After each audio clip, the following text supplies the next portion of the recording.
Assalamualaikum warahmatullahi wabarakatuh. Kembali lagi di channel Mr. N bersama saya Generasi Stres yang akan berbagi cerita misteri yang berjudul Akibat Pasang Susu. Tanpa banyak kata-kata lagi, kita simak cerita selengkapnya.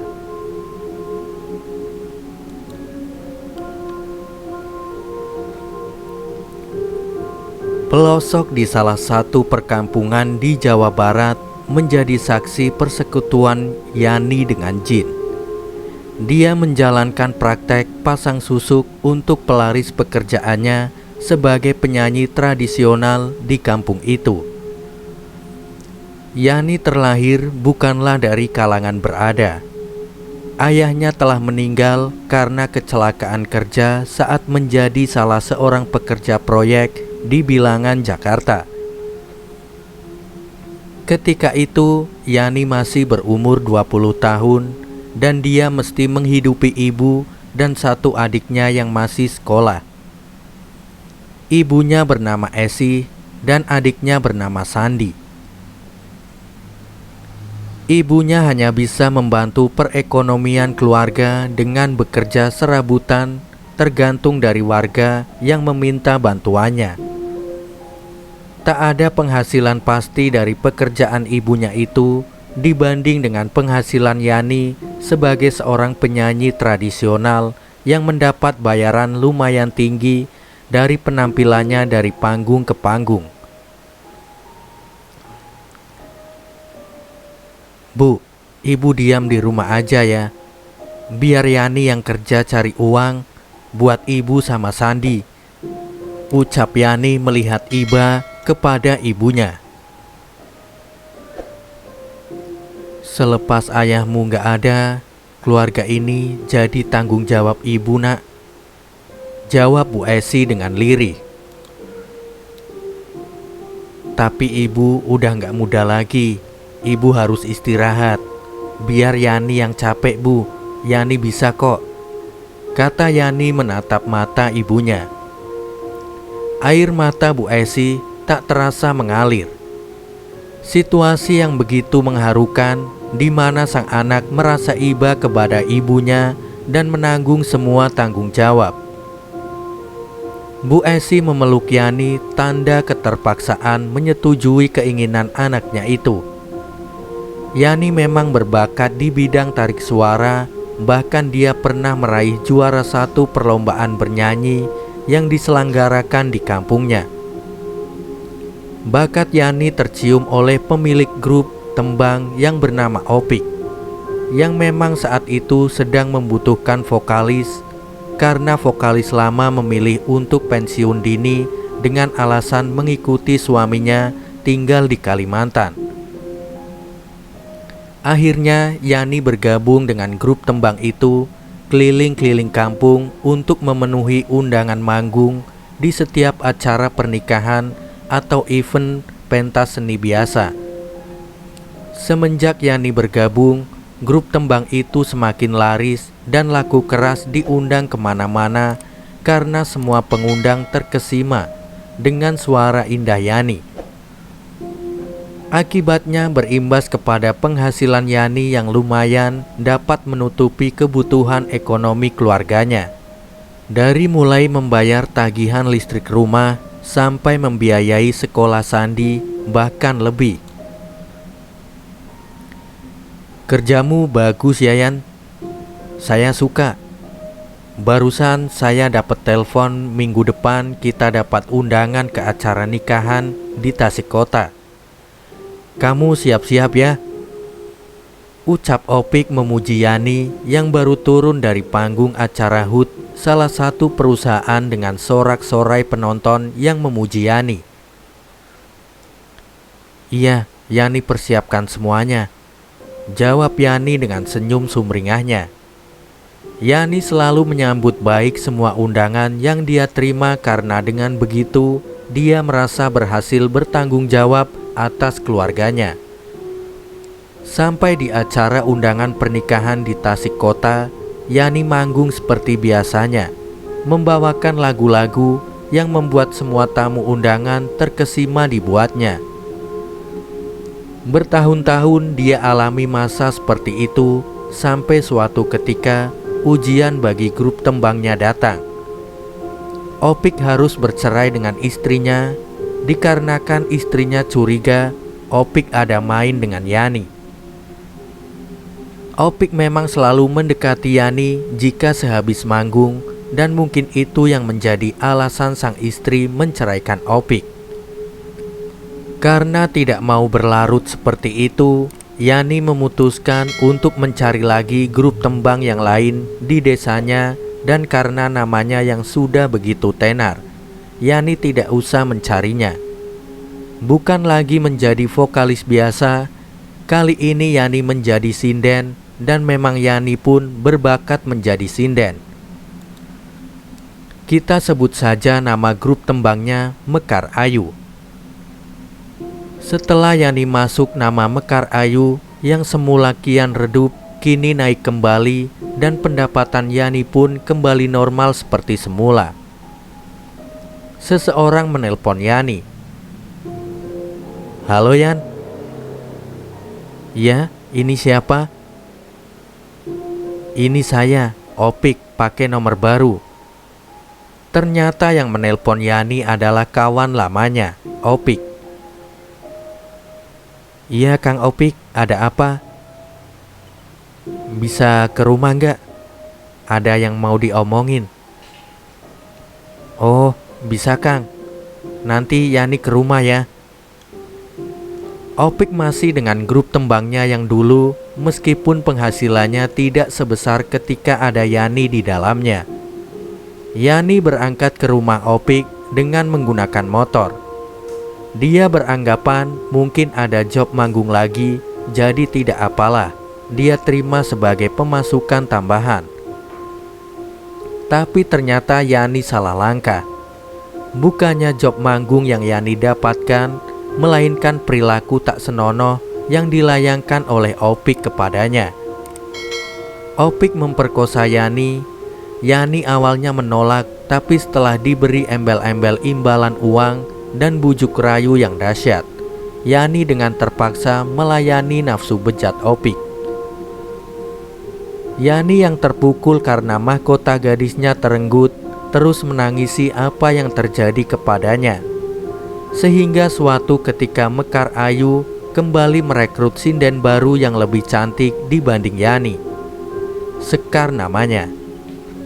Pemilik Mekar Ayu, Epul, berharap duet gadis cantik dengan suara mumpuni dapat melambungkan nama Mekar Ayu. Tapi apa yang terjadi sungguh di luar dugaan. Yani merasa minder dengan kehadiran Sekar di dalam tubuh Mekar Ayu. Dari segi suara tidak beda jauh dengan Yani, tetapi secara paras Sekarlah yang berada di atas Yani. Sehingga rasa minder Yani itu berbuntut pada performanya yang menurun. Melihat kondisi itu pun, Epul sedikit lebih banyak memakai jasa Sekar untuk setiap penampilannya. Rasa minder Yani tak terbendung lagi. Dia memutuskan untuk menempuh jalan pintas dengan memasang susuk dibandingkan berusaha keluar dari keterpurukan untuk mengembalikan lagi performanya yang dulu. Yani datang ke rumah seorang dukun untuk memasang susuk di wajahnya. Ketika dalam proses negosiasi dengan sang dukun, Yani terkejut dengan harga yang dipatok oleh dukun itu dan membuat Yani hampir mengurungkan niatnya. Yani spontan berkata, "Saya bayar pakai badan saya, Mbah." Hal gila yang diucapkan Yani hanya untuk sebuah keputusan yang akan membuatnya semakin terpuruk di kemudian hari. Setelah menempuh proses negosiasi yang agak panjang, akhirnya sang dukun menyetujui kesanggupan Yani yang hanya bisa membayar dengan badannya, yang mana mereka harus berhubungan suami istri. Di dalam hubungan itu memberi rasa dilema bagi Yani. Di satu sisi dia masih terpuruk karena keperawanannya direnggut oleh Opik. Kini harus memaksakan diri melayani dukun yang dia anggap akan menyelamatkan karirnya. Sementara di sisi lain, dia senang karena dengan begitu karirnya akan kembali seperti semula. Proses pasang susuk pun dimulai. Susuk itu dipasang hampir di setiap bagian lekuk wajahnya. Singkat cerita, akhirnya proses pasang susuk pun selesai, dengan menyisakan sedikit rasa dilema bagi Yani yang berusaha dia abaikan dan bersikap itu hal biasa saja. Uang sudah membuatnya kalap, tidak ada lagi rasa kehormatan di pandangannya. Susuk itu bekerja dengan baik dan melambungkan kembali namanya di Mekar Ayu. Epul pun senang dan memposisikan kembali Yani sebagai sinden utama, dan yang terjadi kepada Yani tidak terjadi kepada Sekar. Sekar menerima keputusan Epul dan menghormati Yani sebagai seniornya, dan Sekar menikmati itu. Setelah pasang susuk itu, Yani menjadi peka terhadap hal-hal mistis. Bahkan ketika manggung, dia sering melihat kuntilanak berseliweran di atas panggung, atau bahkan sering melihat manusia berkepala babi berkeliaran di sekitaran panggung. Hal itu dibuat biasa oleh Yani karena itu sudah disampaikan oleh Aba Dukun sebagai efek samping jika dia memakai susuk. Yani pun sering bermimpi didatangi sosok cantik yang kadang-kadang berubah menjadi sangat mengerikan dengan mulut penuh darah dan pembalut di tangannya. Karir Yani semakin memuncak sampai-sampai dia bisa membelikan rumah yang baru bagi ibunya dan menguliahkan Sandi di salah satu universitas di kota Bandung. Tepat sebulan setelah membeli rumah barunya, Yani mengalami kecelakaan tertabrak motor yang melaju sedikit cepat ketika dia hendak menyeberang. Setang motor menghantam perut Yani yang membuat Yani terpental sekitar 3 meteran.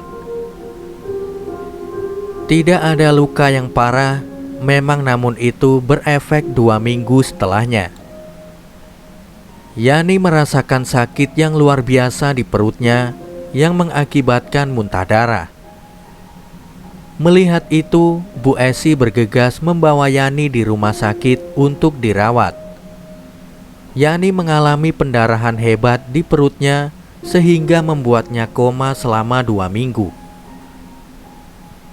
Semua tindakan sudah dilakukan tim dokter untuk menolong nyawa Yani, dan semua biaya pengobatan di rumah sakit ditanggung oleh hasil Yani manggung. Setelah 2 minggu itu, Yani tersadar dan bisa dibawa pulang meski kondisinya belum 100% pulih. Seringkali Yani memaksakan diri untuk tetap manggung karena dalam benaknya dia harus bertanggung jawab mencari nafkah untuk keluarganya. Epul pun menyarankan Yani untuk beristirahat sampai kondisinya benar-benar pulih dan tetap dibayar meskipun dengan konsekuensi penghasilannya dipotong. Namun Yani menolak. Dia tetap memaksakan dirinya sampai suatu ketika Yani sedang manggung di daerah dekat rumahnya. Di atas panggung, Yani mendadak pingsan. Semua kru Mekar Ayu panik dan membawa Yani ke rumahnya yang memang kebetulan tidak jauh dari area panggung. Setelah sekian lama dalam kondisi tak sadar, semua orang yang datang dikagetkan dengan Yani yang mendadak terbangun dengan kondisi mulut yang menganga dan mata melotot. Urat-urat matanya terlihat jelas memerah, mengerikan, seakan mau keluar dari kelopaknya. Bu Esi panik dan segera mengabari Sandi yang sedang berada di Bandung untuk segera pulang kampung. Yani seperti sekarat terus dalam kondisi begitu. Bu Esi sigap memanggil seorang pemuka agama di daerahnya karena dia yakin Yani sudah berada dalam penghujung hidupnya.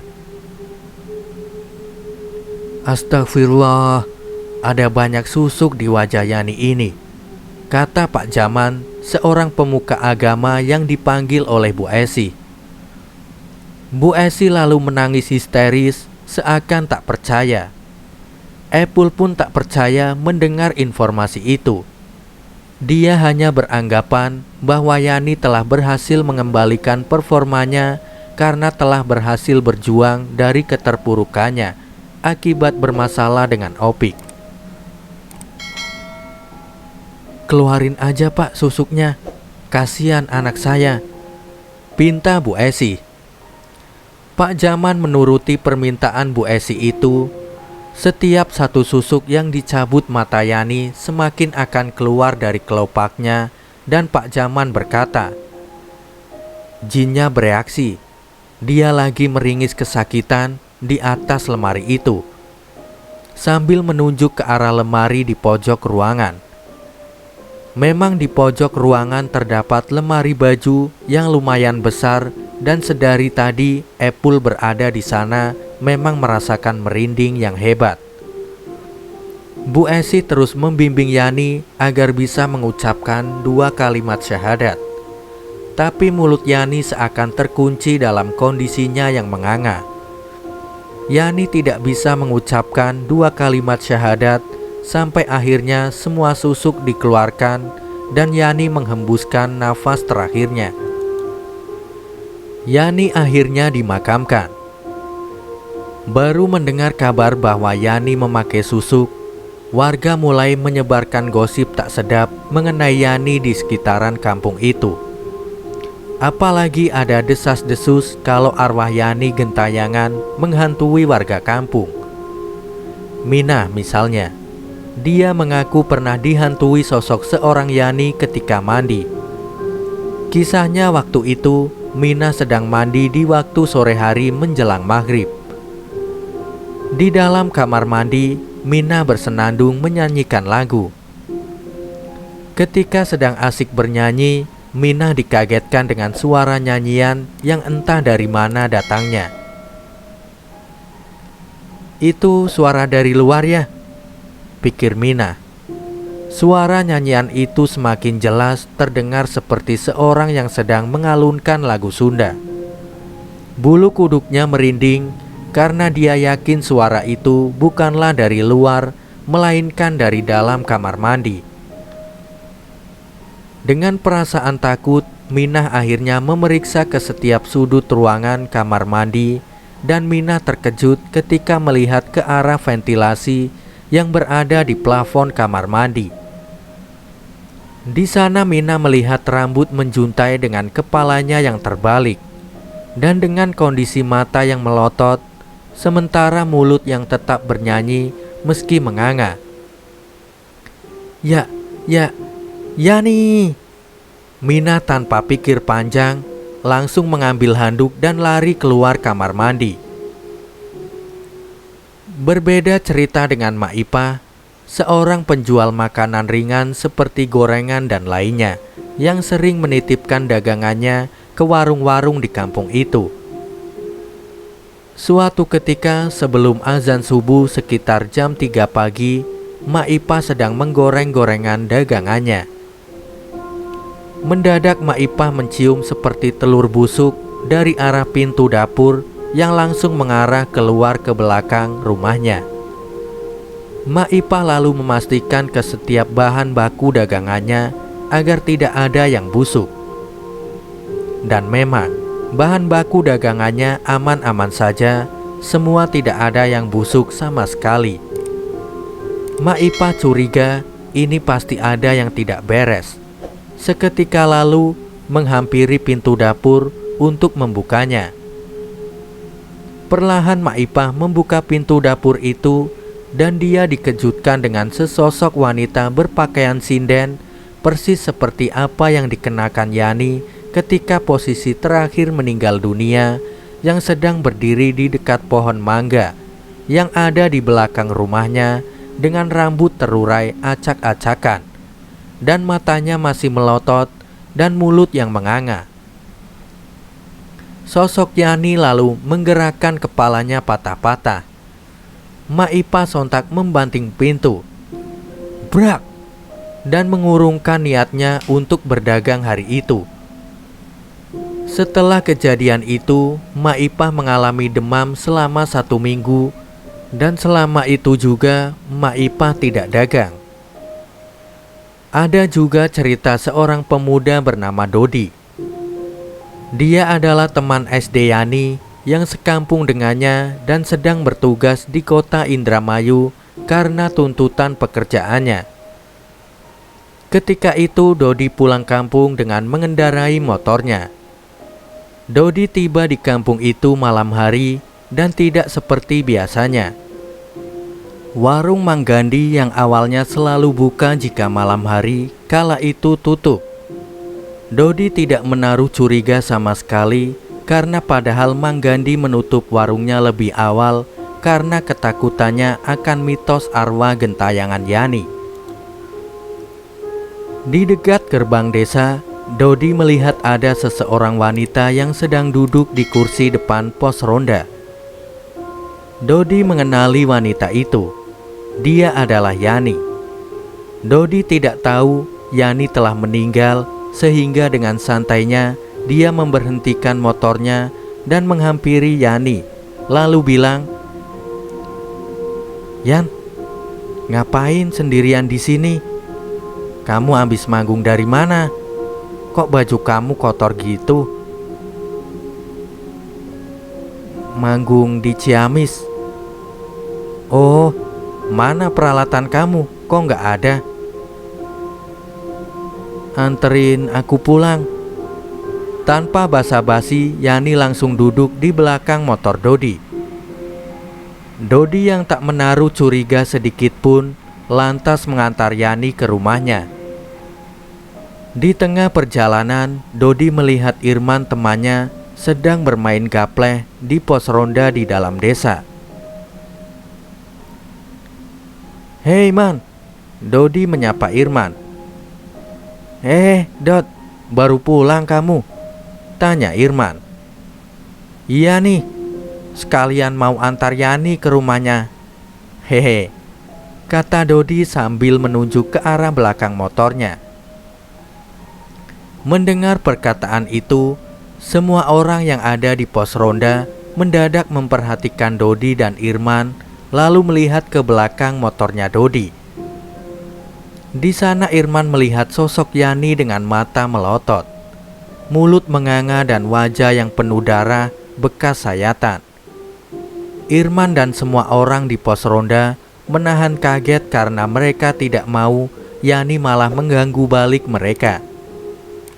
Dengan inisiatif masing-masing sembari menahan rasa takut, semua orang di sana tanpa basa-basi meninggalkan pos ronda dengan sedikit terburu-buru. Irman hanya memberi isyarat memuramkan wajahnya kepada Dodi. Dia tidak ingin memberitahu Dodi saat itu karena takut Yani mendengarnya. "Kenapa kamu, Man?" tanya Dodi melihat Irman memuramkan wajahnya.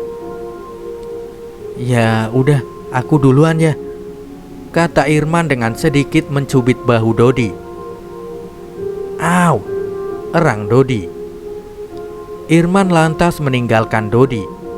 Dia sedikit terheran kenapa Irman seperti ketakutan. Dodi tidak pikir panjang, dia lantas mengantarkan Yani ke rumahnya. "Assalamualaikum," ketuk Dodi di depan pintu rumah Yani. "Waalaikumsalam." Terdengar suara sepuh dalam rumah yang mana itu adalah Bu Esi. "Bu, ini saya anterin pulang. Tadi saya ketemu di gerbang desa. Dia lagi sendirian," jelas Dodi. Masuk," kata Bu Esi dengan berbisik. "Dot, Yani udah gak ada," ungkap Bu Esi sambil menahan tangis. "Tapi tadi saya jelas-jelas bawa Yani, Bu," ungkap Dodi meyakinkan Bu Esi. "Akhir-akhir ini memang banyak gosip arwahnya Yani gentayangan ke warga. Mungkin kamu salah satu korbannya, kata Bu Esi. Penjelasan Bu Esi itu membuat Dodi seperti disambar petir. Dia pun berpikir mungkin hal inilah yang membuat Irman dan semua orang di pos ronda kabur tanpa pamit. Rasa takut dan rasa sedih bercampur jadi satu. Dia lantas berpamitan kepada Bu Esi untuk segera pulang ke rumahnya. Makasih ya. Hihihi. Suara itu terdengar melayang ketika Dodi memarkirkan motor di depan rumahnya. Mendadak dia merinding hebat dan bergegas memasukkan motor ke rumahnya. Tak pikir panjang, Dodi langsung masuk ke kamarnya untuk mengobati rasa takutnya digentayangi Yani. Kadi, sang dukun yang pernah dimintai tolong oleh Yani, akhirnya bertindak. Ia sembunyi-sembunyi mengintai arwah Yani yang tengah meneror warga. Ada satu tempat yang menjadi rumah tinggal bagi sosok Yani, yaitu di sebuah sumur di belakang rumah kosong yang sudah lama ditinggalkan pemiliknya. Rumah itu kebetulan berjauhan dengan rumah warga lainnya. Kondisi sekitarnya pun sudah dipenuhi ilalang. Sunyi, lembab, bau usang sudah tercium dari rumah itu. Malam Jumat Kliwon jadi incaran Kadi untuk menangkap sosok jin yang menyerupai Yani itu. Dia akan memanfaatkannya untuk praktek pengasihan bagi pasiennya yang ingin meningkatkan performa suaranya di panggung ketika bernyanyi atau untuk menarik lawan jenis. Tanpa diketahui oleh warga lain, Kadi mengendap masuk ke dalam kerumunan ilalang yang menghadang. Suara ilalang itulah yang hanya menjadi teman Kadi yang sedang melakukan ekspedisinya. Kadi akhirnya tiba di sumur yang menjadi tempat favorit sosok Yani. Ritual dilakukannya untuk memanggil sosok itu datang. Menyan dibakar dan rapalan-rapalan mantra Kadi ucapkan. Tak lupa, Kadi pun membawa sebilah keris yang ia selipkan di belakang bajunya sebagai media penangkapan. Ingsun gegero kanu ngagege, sangkan hadir kana ieu pamentu. Ingsun boga adia anu kacida hibarna kacida sungitna. Hadir, hadir, hadir. Sambil fokus duduk bersila dan memejamkan matanya, mantra itu diucapkan oleh Kadi. Katrol sumur bergetar. Hawa yang awalnya dingin mendadak panas tanpa sebab. Dari dalam sumur muncul perlahan sosok wanita berambut panjang acak-acakan dengan bajunya yang sudah lusuh. Sosok itu tertunduk tidak memperlihatkan wajahnya, hanya saja kepalanya terus bergerak patah ke kanan dan ke kiri. Menyadari sosok Yani sudah hadir, Kadi lantas mengambil keris yang ia simpan di belakang bajunya dengan cepat lalu mengarahkannya ke sosok Yani. Gerakan kepala sosok itu semakin cepat. Badannya condong ke depan seakan tertarik oleh sesuatu. Akhirnya sosok itu pun masuk ke dalam keris sehingga membuat Kadi tersenyum menyeringai bangga karena ritualnya berhasil. Praktekku bakal laris, hahaha. Tawa Kadi menggelegarkan seisi rumah kosong. 2 minggu sudah warga tidak menerima teror dari Yani. Mereka bersyukur sekaligus terheran dan bertanya-tanya siapa yang bisa menangani semua itu. Aktivitas di kampung itu kembali seperti biasanya. Semua warga tidak lagi khawatir akan dihantui oleh Yani. Saya pengen karir saya naik, Mbah, pinta Sekar kepada Kadi. Akhirnya dia berkunjung meminta bantuan Kadi. Sekian dulu cerita kali ini, kita lanjut di part berikutnya. Wassalamualaikum warahmatullahi wabarakatuh.